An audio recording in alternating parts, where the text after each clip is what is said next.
I'm going to take this opportunity to read a quick donation that I think hasn't been read yet, but I did not have audio a minute ago. So if this is a double, then that's like a 2-for-1. So, good on you, Fleck. Donates $20 with the comment, woo. Woo indeed. And we're just about to transfer over to Super Luigi U. But before we do, I just want to give everyone a reminder that we're only a couple runs away from that Wario Land hard mode run. You're going to want to see that. So make sure to donate for that. Anyway, let's check in with our runners now. Runner. All right. All right. What's up, everyone? Welcome back to PUWP with Pride. And my name is M38, and would you like to introduce yourself? Yes, I am Pretends to Know. I will also be commentating on this run as well. We've both ran this game for quite a while. All right. Okay, so real quick, I'm going to go ahead and do this little quick setup here.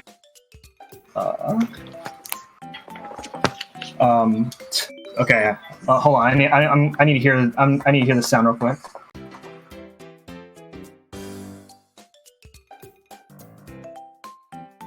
Okay. All right. So what I just did there was, if you heard that nabbit sound, it basically confirms that I did something right. One of the things that they added in this version of New Super Luigi U is that if you press the jump button mid-air, you do a mid-air spin. I prefer to do it with the trigger buttons only, so I just So by doing that setup that I just did there, I basically just disabled it. So, all right. All right, so I don't have the tracker up, but which character am I playing as? By quite a wide margin. The people wanted to see Toadette, so we're gonna get. Oh yes! Thank you, everyone, for donating for Toadette. We have a speed run. You made the right choice. That's right. Okay, so we'll explain the character differences later.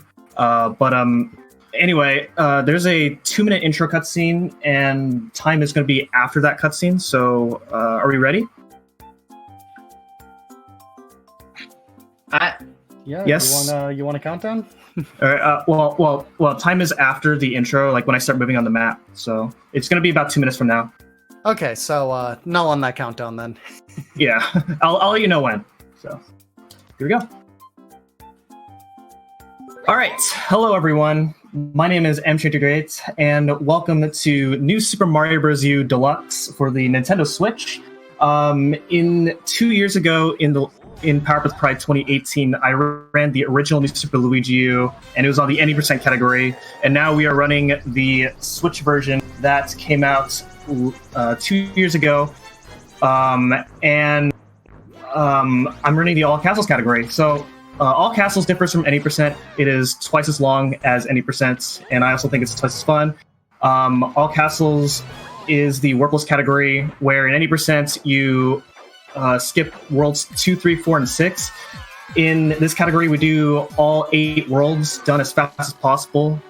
You're going to be seeing a lot more content in this than what you saw 2 years ago. So the difference between this and the original versions, well, there's not really any major changes at all. All the things that you're going to be seeing this run can be done in the original New Super Luigi U game. This game also supported New Super Luigi U, which is the version that I'm playing on today.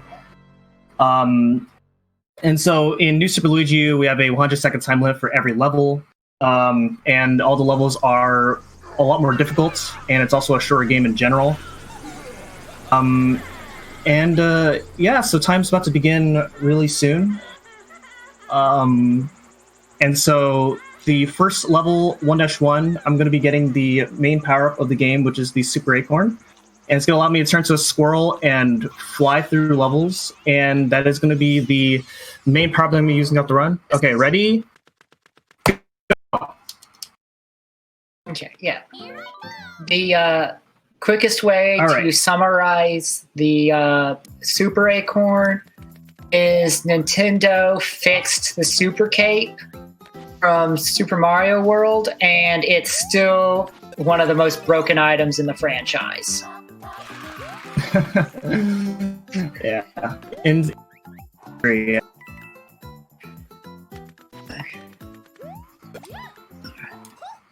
That is 1-1. Level. As against Toadette actually has, because Toadette is actually the easy mode of the game. So if you're playing as Toadette or Nabbit, you get 100 extra seconds. So every level you have 200 seconds to go through each level.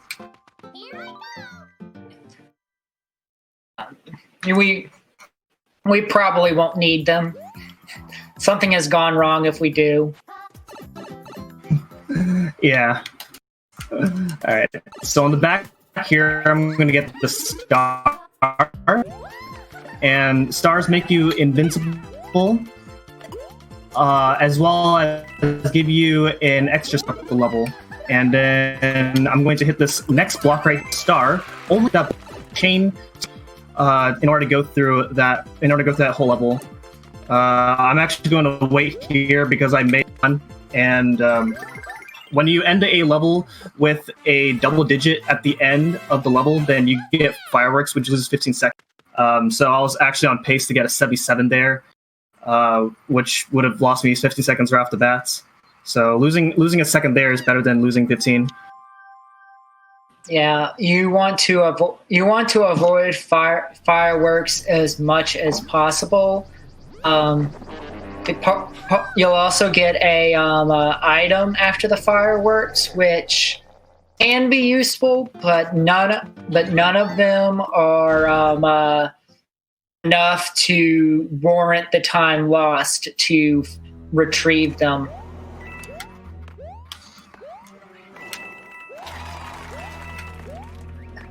Yeah, this fortress is a quick vertical level. Tower. Quick vertical level. Enchan does a quick ground pound there so he can get into the door without having to wait for the dry bones to get out of the way. And then we'll fight this Boom Boom, which, if you know what Super Mario 3 players think of Boom Boom, it's not very high. It's pretty much the same thing. Yeah. So all you do is jump on Boom Boom 3 times.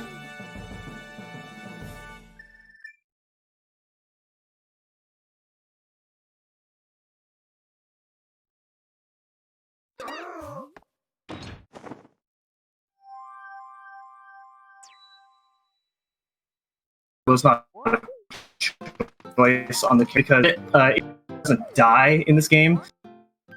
He can run through enemies. Enchan, you're cutting out, at least on my end. Is anyone else having this problem? Yeah, it'll hopefully just balance itself out in a minute. Okay.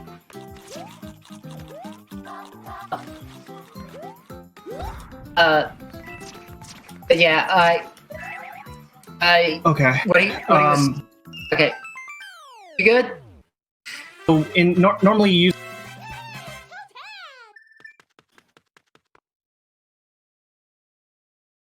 Oh gosh, this is not good.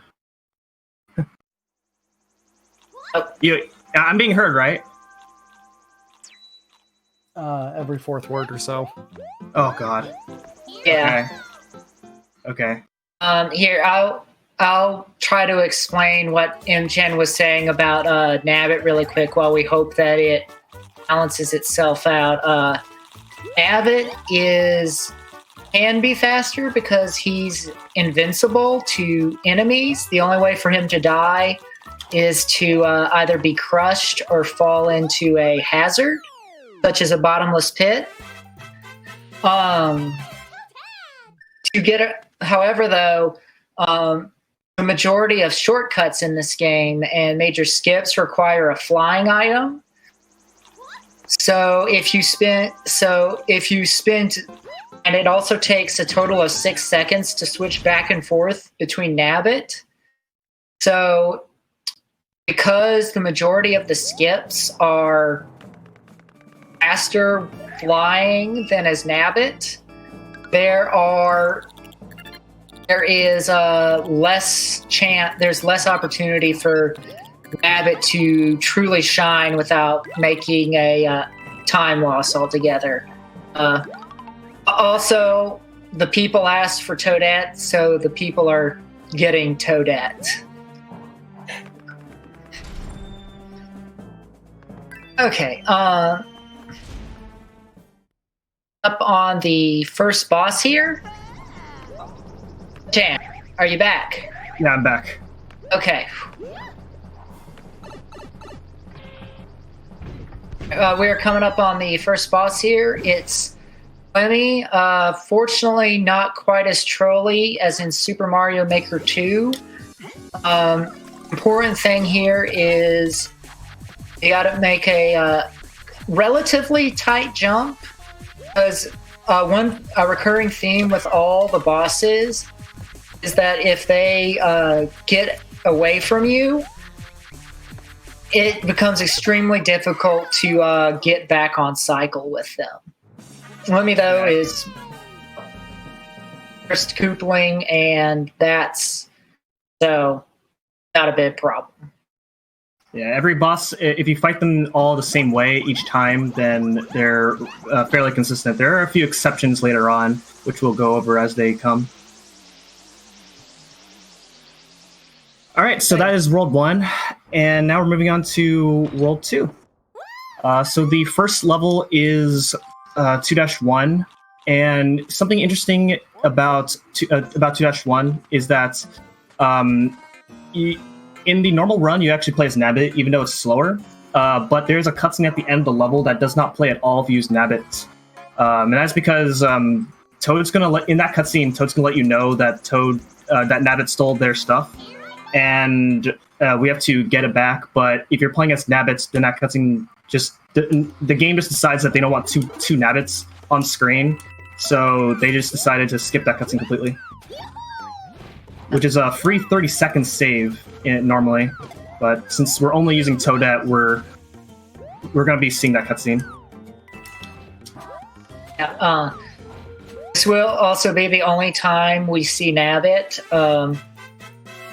To chase after him, you get an extremely powerful item, but collecting that item takes more time than any level it would take to use it. So, yeah, no, it does not matter where you grab the flagpole. You can actually grab anywhere in the flagpole, even the very top, and then the flagpole animation is still the same. Yeah.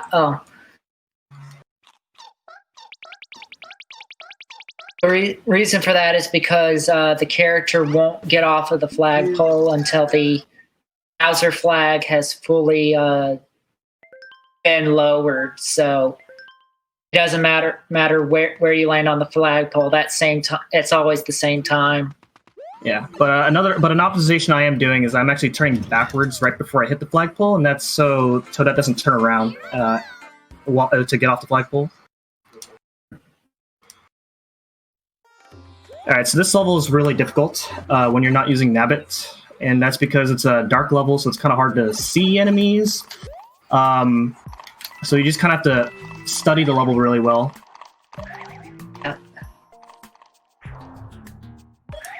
Yeah, make sure you and the game don't get into a disagreement on hitboxes. Game always wins. All right, so that's 2-3. So now we're off to 2-Tower, which is probably one of my favorite levels to do in the run. It's not really new anymore, but it's somewhat recent, where the ending cycle is actually like really tight, and it saves a few seconds. So we're gonna see if I can get it.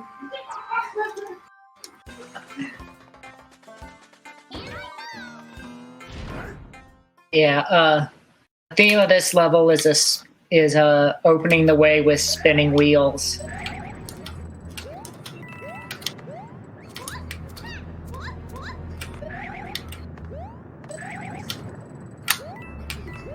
All right, here we go.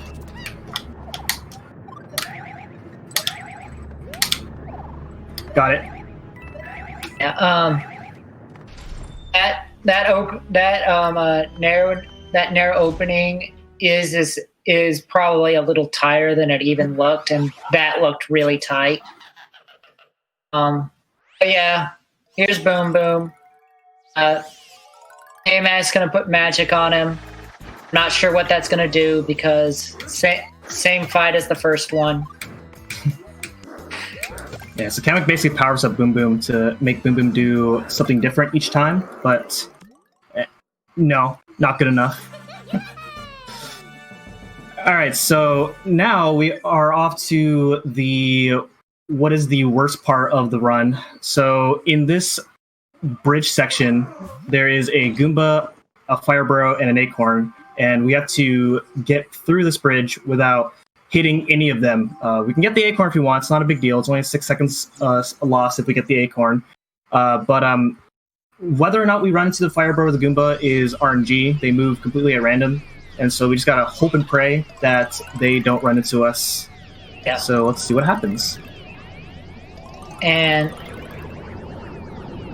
if he does, it'll be a little mini boss fight that is really annoying because the prize you get at the end is not worth it. Yeah. Alright, so we got the Acorn.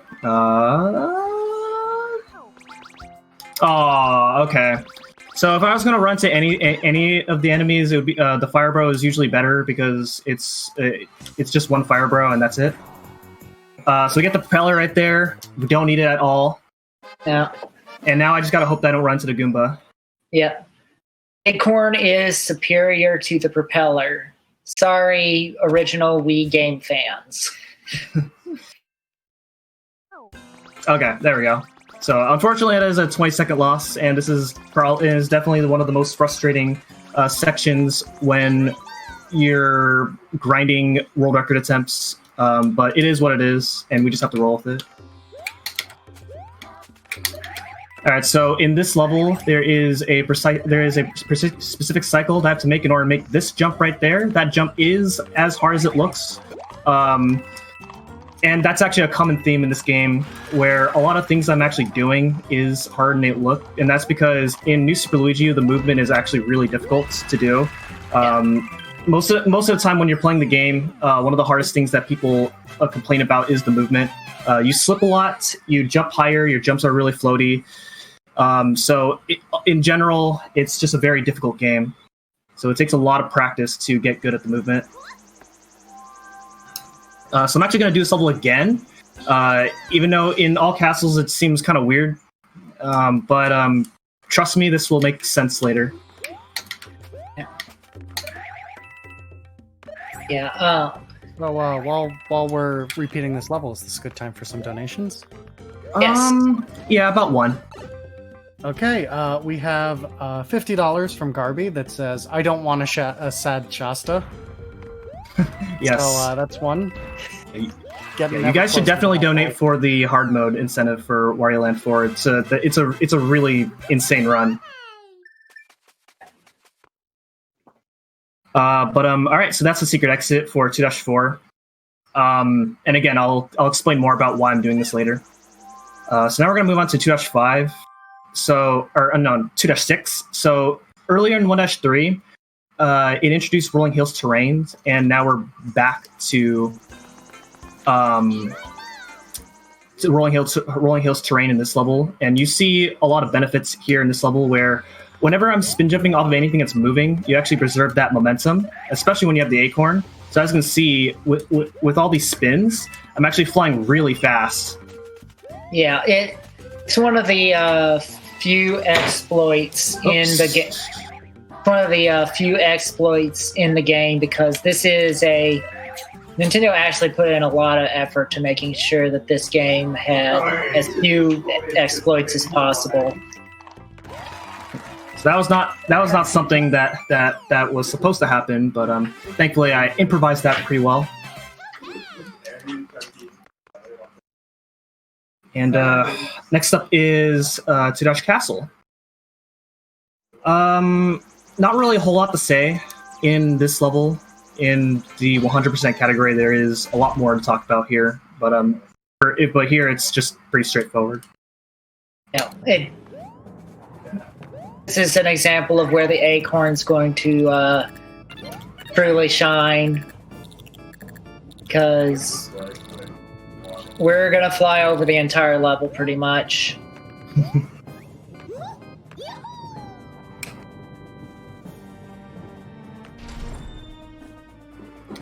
Anytime I'm entering a door, I'm entering the door through the middle, and that is because if I enter the door through either the left or the right side, Toadette will just walk to the middle and then into the door.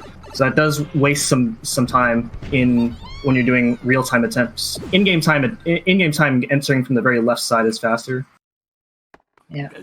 All right, so I'm actually going to fly over here. I'm going to take the save because I do not like how I set that up. So if you have the acorn, you can fly over that giant pokey to hit Morton early. Normally, you're supposed to wait for Morton to hammer all these pokies, and then you can have an opportunity to hit him. But you can hit him early with the acorn. Or you can damage boost through the pokey, which does save time, but it is slower overall because that means you have to re-equip Acorn, and re-equipping Acorn is slower than how much time the damage boost would save. Yeah, and you also got to be careful because that hammer does have a hitbox. So yeah, it's a lot bigger than it looks. Yeah, if you're in a bad position, if it's in a bad position when you go over the pokey's head, you will hit it and it will hurt. Mm-hmm. Hey, pretends World 3 or World 4? We always do World 4 first. Let's do World 3 first for once. All right. Okay. So over here, we have a choice between Worlds 3 and 4. As Toadette, it actually doesn't matter which world you do first, but for everybody else, you want to go to World 4 first because it actually saves about roughly 8 seconds to do World 4 first, and then World 3. I guess now would be a time to talk about the differences of why Toadette differs from every other category, and why earlier in the beginning I was really excited to play as Toadette. So, Toadette casually is easy mode, where Toadette she slips less, so it makes quick turning a lot easier with Toadette. But also, if you're familiar with the penguin suit in New Super Mario Bros. Wii, then Toadette actually has the penguin physics no matter what power-up she has. So I'm actually you're going to be seeing in the very next level how much time Toadette saves over everybody else in this level alone. Yep. For everyone else, you have to get a baby Yoshi because it has unique swimming physics that work, but it's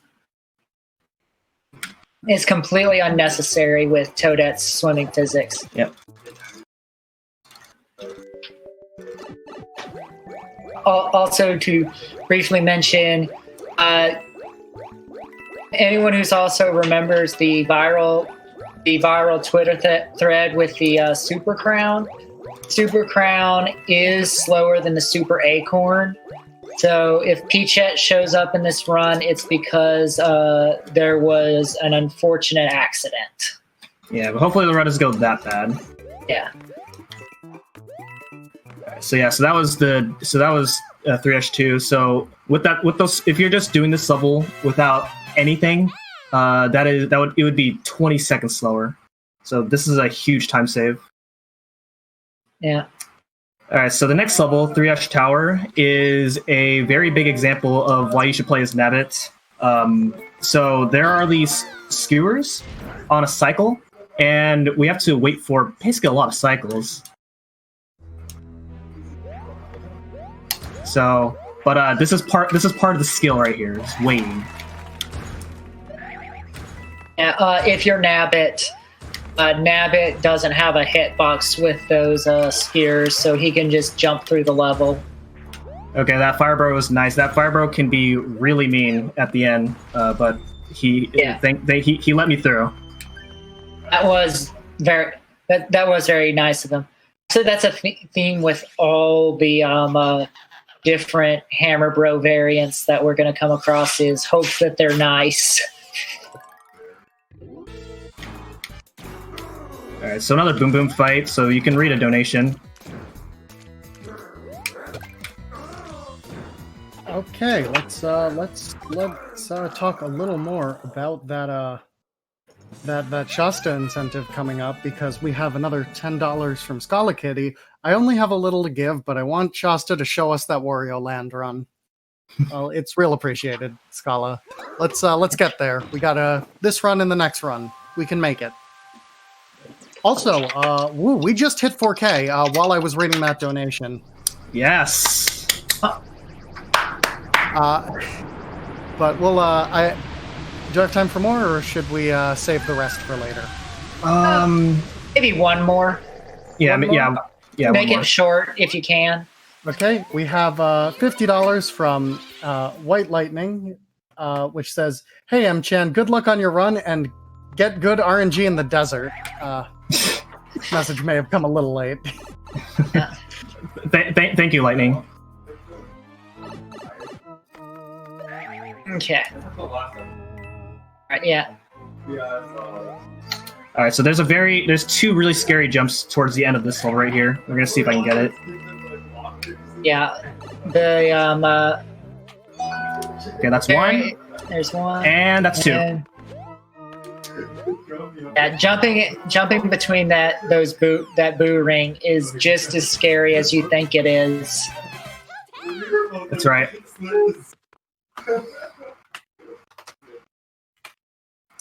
All right, so now we have 3-3 and 3-4. In older routes, 3-4 used to be done because it was a safer level, but it was also like 4 seconds slower. We do 3-3 now. It's pretty straightforward. The biggest concern is if you land on one of these water spouts at a bad cycle, it'll despawn and you'll fall to your death. But it's pretty hard to do that with the acorn.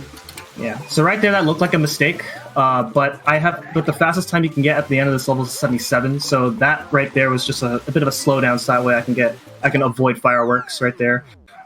There is a much harder cycle that I can make in this level, but not only it's super difficult, but you get a 77 at the end. So it's in general not worth going for. Now, all right, so this is another swimming level, 3-5. This one's a vertical swimming level. And if I am really good, then I could get an 81 at the end of this level. But it's also like really hard because your mashing has to be really good. yeah, the theme of this level is to dodge the dragon eels, which if you don't know what a dragon eel is, you're gonna... Oh. If you're fast and it's the things that come on and they chase you. Fortunately, Toadette can outrun them real easy, so... Yeah.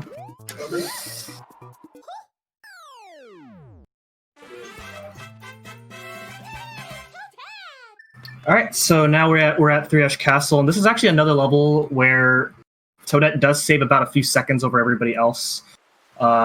You cannot carry a baby Yoshi at all in this level, and there is a water section that we go through, and so because Toadette swims really fast, this one room that we're about to go through will save about maybe 3-ish seconds.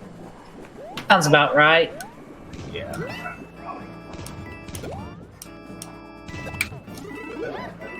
Yeah.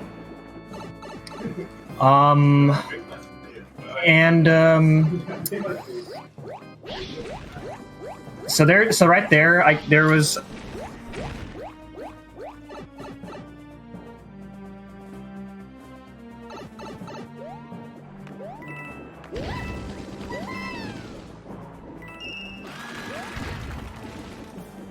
There is a way where you can fit through that space, but without getting hits. But it's like super risky. Yeah, it not marathon safe is the way to sum it up. Right, and Larry, like the other Koopalings, if you know where he's going to come out of his shell, which we do, he gets He's pretty easy to take care of.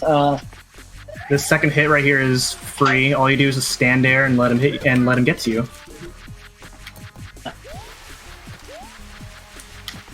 Third one, you have to do a little dodge work, but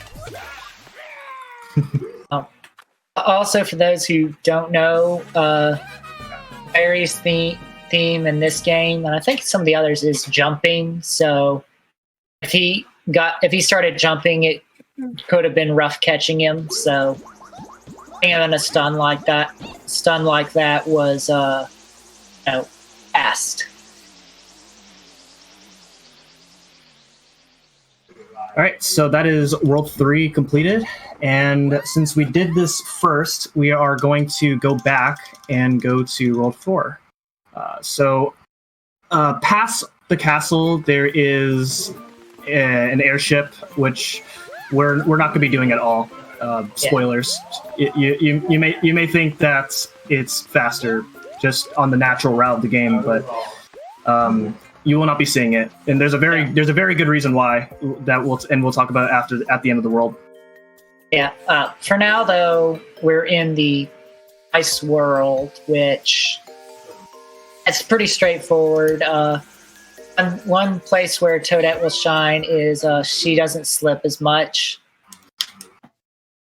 That's right. Toadette does not have ice. Hold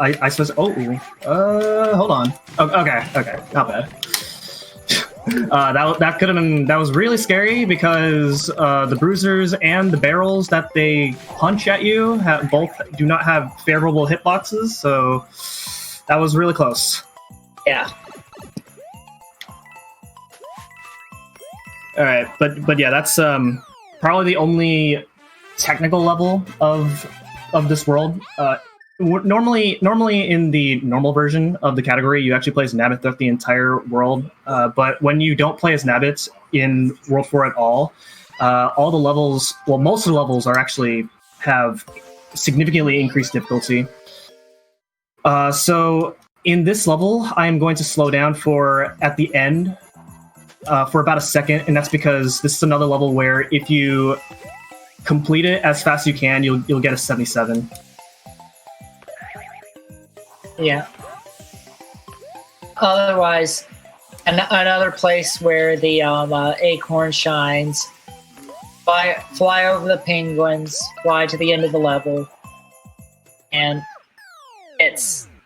having had to deal with those penguins, flying over them feels great. Thank you to whoever gifted subs in the chat. Well, that's a lot of gift subs. Yeah. So I actually slowed down there just for a slight bit because if I just go straight on, I will run to the Cooligan, which will initiate a fight.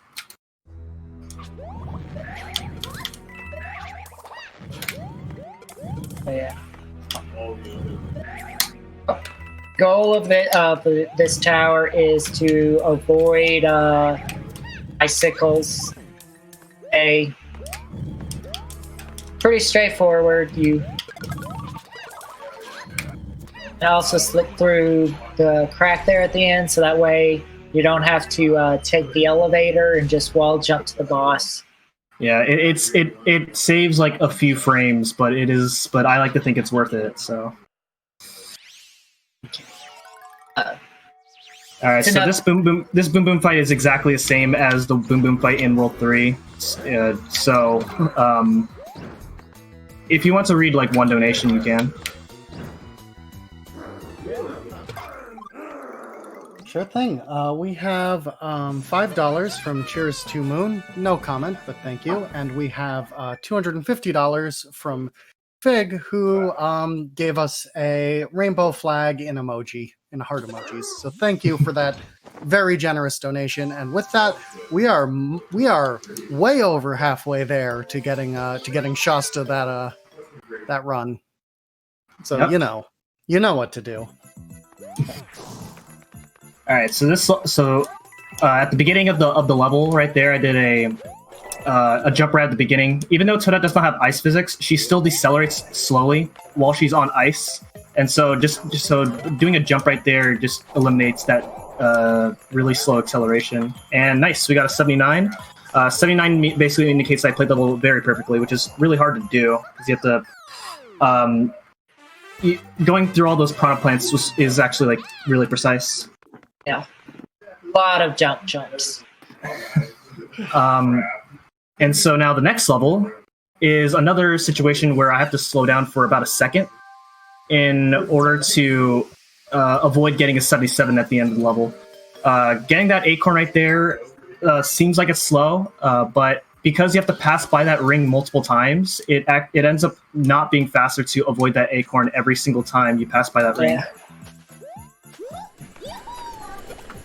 Okay, and then got bonsai bills in this level, which, jump over them. I guess fun fact is one of the squirrels in this level is carrying a super acorn. So if you've lost one recently, you can get a new acorn and keep things going. Yeah, and it's especially helpful for Toadette because Toadette actually does not have very many acorn power-ups throughout the run. All right, so this level is really hard as Toadette. So let's see how this goes. Yeah, you'll figure out why real quick. Okay, that's one. That's two. All right, those were really hard jumps that I had to make. Okay, and then this last part I cannot make, so I have to slow down right here so I don't get hit by this boomerang, and we're through.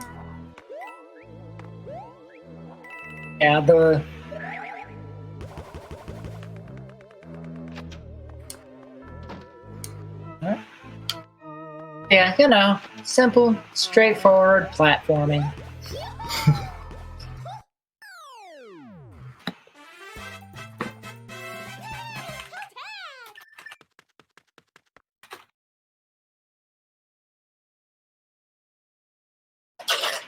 All right, so once again, just like earlier, I'm going to wait for just a little bit, and that's because, and again, for the same reason, if I just go straight on, I'll run into a Cooligan, which initiates a fight.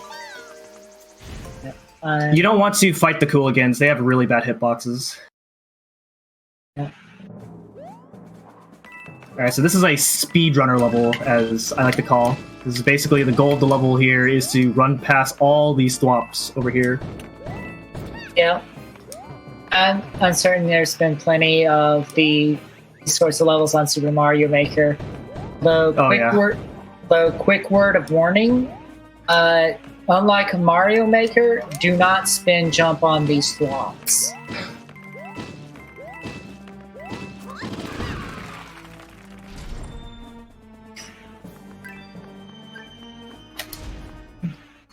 Alright, so we're off to the Wendy fight now. Wendy isn't that bad. There are a few spots where if you're not ready as to when she gets up from her shell, then it could sometimes mess things up. But other than that, not a huge deal. Yeah, and then only other thing you got to be super cautious about is those icicles do have hitboxes on the ceiling. So if you jump too high, you will lose your power up. Okay. All right. So now's a good time to kind of talk about this. So completing both Worlds 3 and 4 will take you to the next level, which is 5-Airship. However, you also saw that I completed 2-4 twice, getting both exits from 2-4. And so this is where that secret exit comes into play. So I'm going to backtrack all the way back to World 2 in order to do the secret level. And that's because 5-Airship has a really long cutscene at the beginning of the level. It is a really long auto-scroller followed by a really painful boss fight, and then a really long cutscene at the end. And so overall, it's just not fun to do. And so by backtracking all the way up here and then doing the secret level of World 2, it still saves time over doing 5-Airship. 5-Airship is the longest level in New Super Luigi U, even without taking into account all the airship, all the cutscenes surrounding it.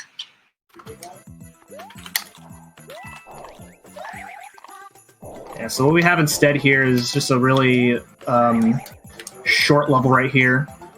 Spin jumping off of that last ladder right there saves a few frames over just flying up to the pipe. And so there we go. And so this here saves about a minute.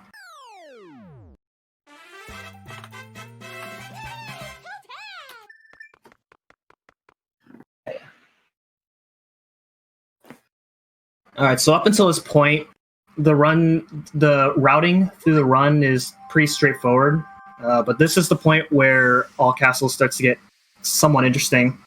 So we're approaching World 5, and World 5 is actually the shortest world in the run, even though it doesn't look like it, because the normal path to World 5 goes through 3 sections. But we actually do 4 levels here in this run. So we're going to do 5-1. And then we are going to do 5-2. Normally in the any percent run, we do 5-3. And so, and then from that point, the any percent route through World 5 is actually like significantly different than what we do here. Because in here, we have to get to the castle as fast as we can. Whereas in 80%, there is a secret that'll take you straight to World 7.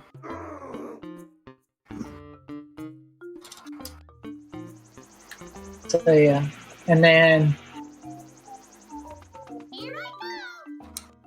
first level's pretty straightforward. It's swinging on vines and making sure to swing on them and not fly into a piranha. Yeah. So I slowed down just a little bit there. Also, making sure I don't slow down too much because I am trying to fight for a 78 at the clock, which I did just get. So there we go. That level is actually pretty precise when you're not using that bit. Yeah. All right, so now we're going to go to 5-2. So the normal path through World 5 normally is you do either 5-2 or 5-3, and then you do 5-tower. There's a really difficult skip in the tower, and then there's a ghost house after that, and then a choice between 2 of the hardest levels in the game, and then onto the third section. And so doing this path right here skips doing all of that. Yeah. So yeah, Nintendo was nice and put a secret exit in World 5 to skip most of it. Yep. So here's the secret exit, and this is going to skip a lot of World 5.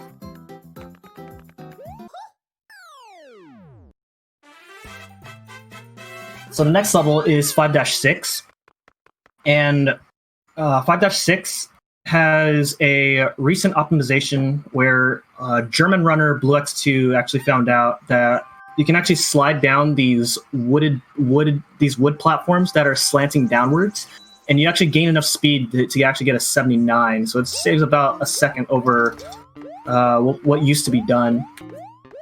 Unfortunately, it does make the very last cycle really difficult to make, but we'll see what happens. Also, you gotta make sure you don't get hit with a boom boom. Not a boom boom, a Sumo brother.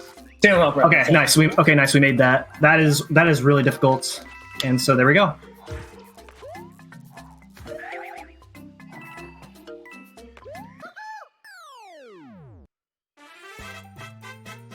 All right, so next up is 5 Castle. Pretty straightforward. However, this will be the first instance where the boss is not super consistent. So we'll see once you'll see once we get there. This could range from. This can be a range of 5 seconds between a gain or loss in a run. Yeah. One thing that you can do, that is not going to happen, is you can speed up the cycles by taking a damage boost. But a marathon, keeping the acorn is more important. Yeah, and there's actually a recently. It's not new, but it was actually like found out quite recently, where you can actually hit Iggy Koopa while he's on the ceiling,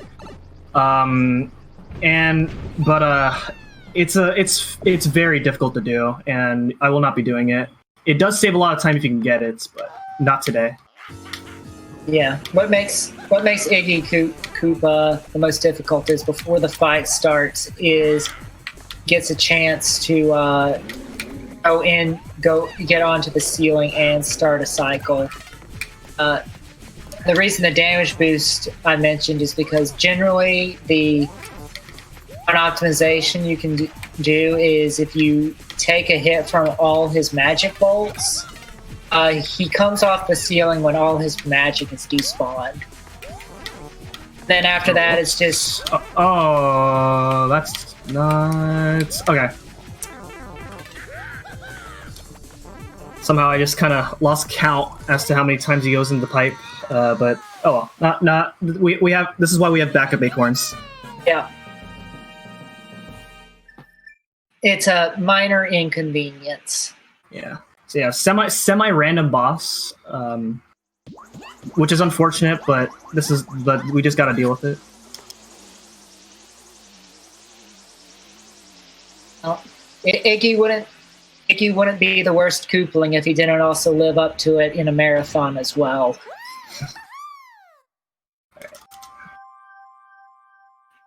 Yeah, so earlier I did pick up an acorn in World 1, which loses about 8 seconds in a world record attempt, but again, if the run goes horribly long, we have that extra bit of safety. But I mean, so far the run hasn't actually been that terrible. Yeah, end of World 5 for first damage is an excellent pace in a marathon. All right, so now we're up to World 6, Rock Candy Mines, and this is in my opinion, my least favorite world in the run. There's a lot of levels are very difficult to do and very technical. And so as a result, anyone who watches me do runs, this is like my most practiced world whenever I'm practicing for attempts. So the next level is straightforward. So if you have any donations throughout the level, then you can go ahead and read some before the next level. Oh, I've got some donations. We have $20 from Anisep. No comment, but thank you. That went to Wario. And we also have $350 from Storm Vision. Thank you so much. The comment is a woo, which I assume that was paying the $350 fine for the no woo. So thank you. With that, Wario Land is met, and we will be seeing that hard mode. Nice. Thank you guys for donating. Yes. Keep donating. There's a lot more cool incentives coming up. And also, it's a cool cause. Do we still have a little more time? Yes. Yeah, just one quick one.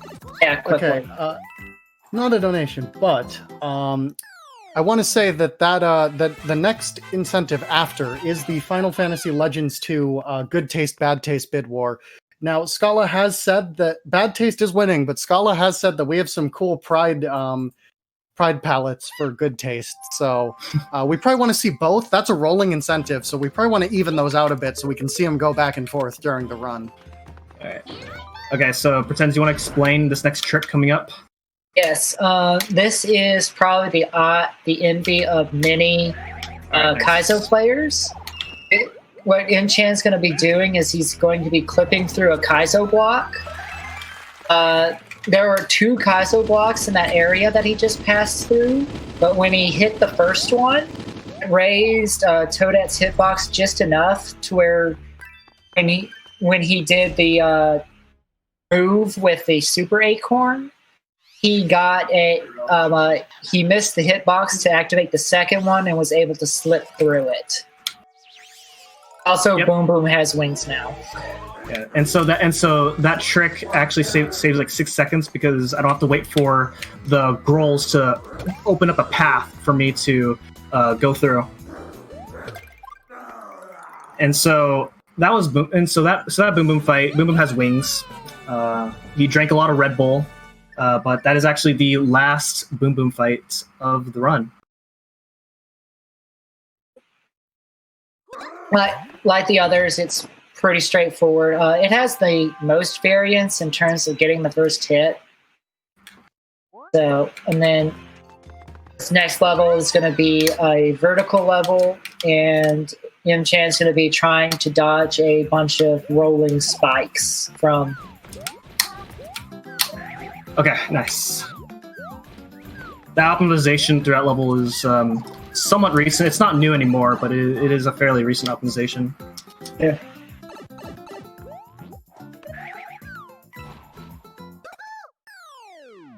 It actually made this level a lot more fun to do. Before that optimization, this was like one of my least favorite levels to do. Yeah, those rolling spikes are a pretty tight squeeze. So now we're going to be doing these. We're now going to be getting the secret exit here in 6-5.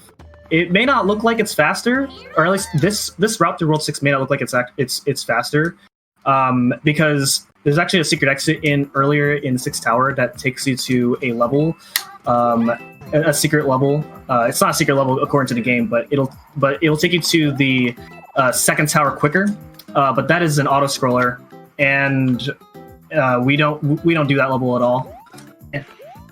Can you even reach the switch that you're aiming for through that level? No. And Yeah, so you take a much different path through World 6 with that route. Like you do the same amount of levels throughout World 6, but that route is not faster. Yeah. Yeah, the reason Yim-chan secret exit instead of the normal exit is he wants to keep the red blocks extended, because he'll be able to get to the castle here faster after this 2nd tower. All right, so there is it's not a very new strat, but it recently got implemented in runs. Previously used to be an IL strat because it was that difficult. But I'm going to try and knock over the Sumo Bro as early as I can, and this will save a lot of time if I can get this. Let's see how this goes. All right, we got it. So the other strat as Toadette was really annoying because one thing I didn't talk about is that Toadette's hitbox is actually different than the other characters, and it's different enough so that this fight is supposed to be harder with Toadette, but that strat right there, I don't have to worry about the Sumo Bro's really bad hitbox. Yeah, getting that early hit saves a lot of time and difficulty in the fight altogether. Exactly, and it's really it's really precise because you have to be very quick about it. Okay, so now this is the reason why we got the secret exit of 6-5, and that is so I could keep that switch on, the red switch on, so that I could actually reach the back entrance of the castle. This is a very unique level to where there's actually 2 ways to do this level. The front entrance obviously is significantly slower, and as you just see, that back entrance, it was 6 seconds long, and then off to the boss. So this ends up saving a significant amount of time over the other route of World 6. And you also skip a different level altogether. And when it comes to Roy, you'll see him fire a bullet and then get stun locked. Yeah, and interesting enough, this would be your favorite Koopa in the fight if you're running the 100% category, because you actually fight him twice just because of how the star coins are positioned in this level.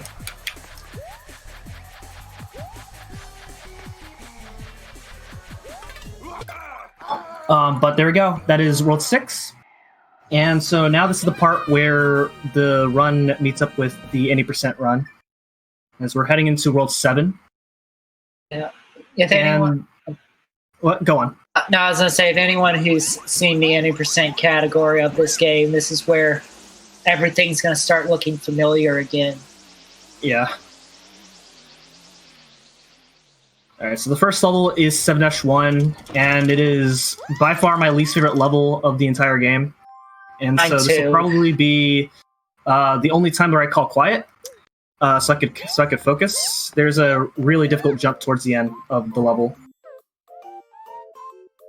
So let's see how this goes.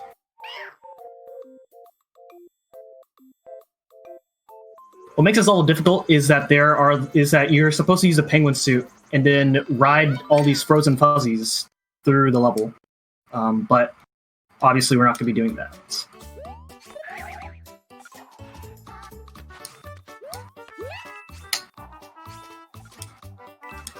Okay, so the jump is coming up. And we got it. All right, awesome. So, what makes that jump hard is that that is a 2-frame window. If you're on that block for more than 2 frames, then it's really easy you'll just start slipping, and you cannot jump at all while you have the slipping animation on, and so you'll just either get a really late jump, or you just won't get a jump, and then you'll end up dying. Yeah. So that's also very difficult to do.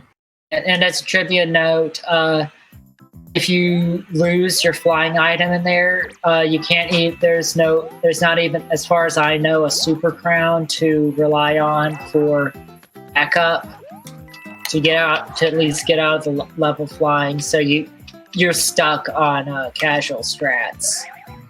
Yep. And then this level, we just fly over it. Yeah, pretty straightforward. So the next level is probably the second hardest level to do in the run. Not necessarily because it's like super difficult, but we'll let you see. Yeah. Boss requires intense, frame perfect inputs. Yes. Okay, so that part right there is a little bit difficult to do. All right, so we got there in a pretty optimal cycle. This next part here is kind of have to wait for this thing to go up while at the same time avoiding these fire bros. You can kill them if you'd like. Sometimes if they're in a very awkward position, you don't want to. So in this case, they're not in a good position. It doesn't really matter if you kill them or not. Yeah. It's just as long as you go through this whole level while keeping your acorn is the most important part. Yeah. Only reason to go after those fire bros is if you're tempted by the coins. And okay. All right, so the boss of the level is Kamek. Kamek is a great boss. Fantastic boss. 0 RNG. Nothing could ever go wrong. No one's ever lost a run to this guy. And that's the story we're sticking to. Okay, that was awkward. Please don't do that. Oh, okay. Oh, actually, let's get the backup. Nope, didn't get the backup either. All right. Oh, wow. Okay. Well, we got the backup. But we lost our acorn in the process. So now we have to do this whole fight and just pray. This fight is, as you can see, this fight is awful without an acorn. It is complete. Yeah, right. It is complete RNG. Yeah, it's completely RNG. It's basically a guessing game. You just pick a side and you hope that Kamek is at that side. So it's pretty much a coin flip throughout the fight. So 50 minutes into the run, you have to rely on a coin flip that determines your world record, and that's just what happens. There would have been a saving grace because after the second hit, Kamek always spawns in the same place. But unfortunately, without an acorn, Chan couldn't reach it. So he had to go through the third cycle. This level, he's going to try to get to the secret exit. And he's going to stall a little bit because he doesn't want to get fireworks. Yeah, the fastest time you get at the end of this level is an 88. So what you just saw right there is I waited and then ran straight to the flagpole.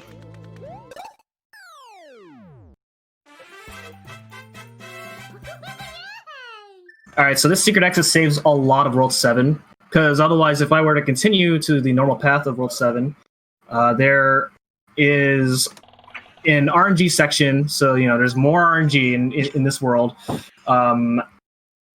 You have a choice of two somewhat difficult levels, depending on which RNG you're given, and then a really long auto-scroller, and then the castle. So that secret exit saves quite a bit of World 7. Yep. So this level has two of these giant moving blocks, and so you can kind of play slow, because you have to wait for these to pass you. For the second part of the level, I am going to slow down, and that is so I can get a better cycle with the fire bars at the end. Yeah, it's going to be a pretty tight trick. Okay, there we go. So that is a lot more precise than it looks. Otherwise, it's like really easy to, if you make a mistake, you just get hit, and you don't want to get hit in this level. Because Acorn saves a lot of time. All right, so Ludwig. Ludwig will clone himself, and you have to guess which Ludwig is the correct Ludwig, which is the one that shoots the most fireballs. However, with the Acorn, I can skip that altogether. And then it's just a matter of waiting for him to come out of his shell, and we know where that's going to be. Yep. Just count to 3, and shouts to E. Waller, who's probably the only person that I know who kind of waits at the right on first thing instead of the left. Doesn't really matter. Just kind of a fun thing. But the next level is 7-Dash Airship. And so normally the first part of 7-Dash Airship, there is you have to wait for this giant cloud to kind of go over to where you need to go, but there is a skip where I don't have to wait. So let's see how it goes.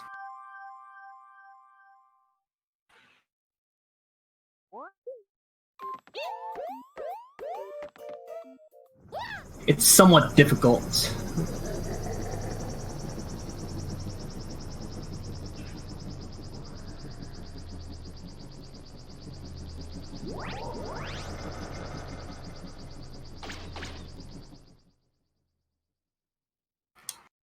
Yeah.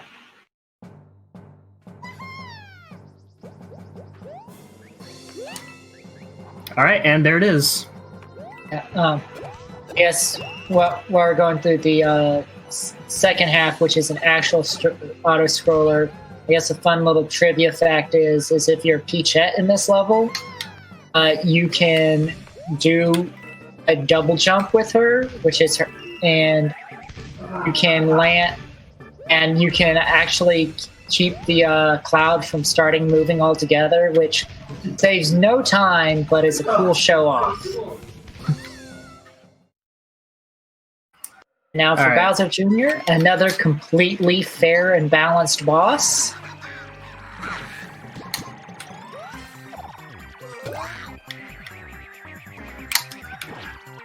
All right, there it is. So that looked easy, but one thing to point out is that Bowser Jr.'s hitbox is actually extremely unforgiving.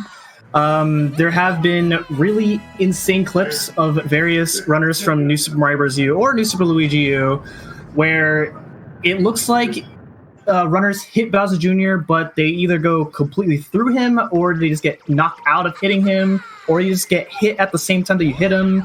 And it's a very disastrous mess. And if you end up not having an acorn throughout that fight, then the fight is completely random, even more random than Kamek, but like 10 times worse. Yeah. But thankfully, that didn't go terribly wrong. Yeah, that went pretty well, I'd say. I think we have time for a donation while Bowser Jr. reaps his consequences. Yep. All right. Yeah, absolutely. We have $100 from Tertiary Lanes that says "Save the Animals." Yes, And- save the animals. So Yes. I'm gonna be a little honest. If you want to kill the animals, you have over $1,000 difference. So you're probably not gonna get there unless you really start like selling it now. But don't let that stop you. I like this chat. But yeah. I also want to let people know that Gears has promised us that if someone is to donate a donation of $100 or more from this point on, or well, one-time offer, but she said that she would do her impression of Toad. So Ooh, it's okay. pretty spot on. So like, you know, you can still put that to an incentive too. So that's like a 2-for-1. All right, we got a good pattern. All right. Yeah. One of the things that actually went well in this run. So to explain, this level has raining fireballs. That there's like 3 patterns of raining fireballs, and I got the best one out of the 3, and it saves about 2 seconds over the worst pattern. Yeah. Which, fun trivia fact: if we were in Mario U, we would get the normal exit and continue on because this secret level would be a long auto scroller, but in Luigi U there is no auto scroll and there is no and it's a pretty short level, so we just go straight to it and make sure we don't get hit by more raining fireballs. Yeah, and this time the fireballs are not random in this level. They are on a cycle. Made a little bit of a mistake right there, and there is actually a faster strat through that level. However, it is extremely inconsistent because you don't want to play the level too fast, otherwise you will be too early on the cycle and you'll die. Yeah. All right, so coming up is 8- Castle, which normally in this level you have to ride an elevator through the level, but we're going to be skipping it. It's called elevator skip. In Mario speedruns, it is very notorious as being the hardest trick of the game, but it's not so bad here. Yeah. In Luigi U, pretty much all you need is to make sure you get enough height, which it's real easy with the acorn. Yeah, I don't think we've ever mentioned. I don't think we explained this yet, but I'm doing these spin jumps not for fun, but it's because when you have the acorn, the spin jump is the height of a triple jump, so it's very powerful in this game.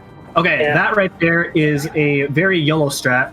That jump is actually very specific, where it is not too high to where I hit the bomb, and not low enough so that I do not hit the spark. So it's a very difficult way of doing that second room, but we made it. Also, for all the Super Mario Maker 2 players, Nintendo nerfed the acorn in Super Mario Maker 2 because you can't do a spin jump into a flight like Enchant's been doing, because it allows you to do a lot of skips. Yeah, in Super Mario Maker 2, if you do a spin jump, you can't go into flight. You can either do the double jump or land. Mm-hmm. All right, so now we're at the very last level. So I'm going to try this. This recently new strat found by Matt Astix. Okay, there it is. So that saves 2 seconds over what used to be done. Normally in that level, you can actually control when Bowser Jr. comes down at you. And if your movement's very consistent, then he does the same actions every single time. So that right there, what I did was I grabbed the right side of Bowser Jr.'s clown car, and Bowser Jr. just moves really fast that you just get a bit of a speed boost throughout that level. It's crazy, but unfortunately it's not very consistent. Yeah, he's trying to catch you, so he moves faster, but since you're attached to him, he just keeps moving. Yeah. So also, that was the hardest boss in the entire game. and we just won. Yay! But in this game, because you jump so high, you can just do a regular jump over Bowser. Kind of a silly thing. One of the things that NSLU has that's easier than Mario are the bosses, just because you jump higher. But spoilers, that is not the end of the run. There's actually another phase to this. So, if all goes well, this should be a pretty fast fight. Yeah. But yeah. First things, basically what this amounts to is we're going to steal from Bowser Jr., then play keep away.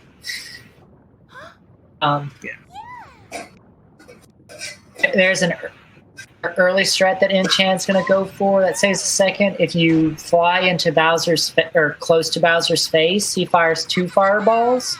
But if you get real close, he only fires the 1. That brings Bowser Jr. To the ground faster.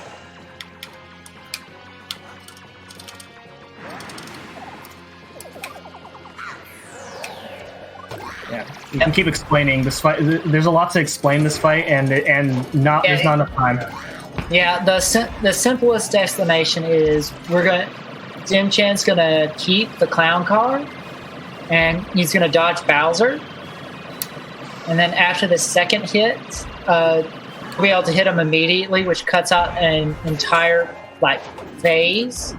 And if he can get back into the clown car again, which he did, all right, keep it again. Time's coming up really soon. Yeah, time he can hit him right there and win. All right, 107.01. All right. Considering I got bad RNG throughout most of the run, I'd say it was pretty good. I'm really happy with my execution throughout the run. Oh. I apologize for the technical difficulty that I had early on, but hopefully you guys enjoyed the run anyway. And do you have anything you want to say? Oh, that was a good run. That's honestly all I got. Right. So if you're interested in knowing more about the run or even learning it, you can come onto my stream. I stream this game semi-regularly, along with other speed games, particularly most notably Zelda content. And or you could, I guess, join the Discord, and we'd be willing to help. And so with that, that is all I have to say. So stay tuned for upcoming runs. I will be back tomorrow night with Link's Awakening, and I'm really excited to present that run. And stay tuned for Super Mario Bros. 2 Randomizer, I believe. Is that right? That is correct. That's correct. All right. Well, thanks for watching, everybody. Yes, thank you.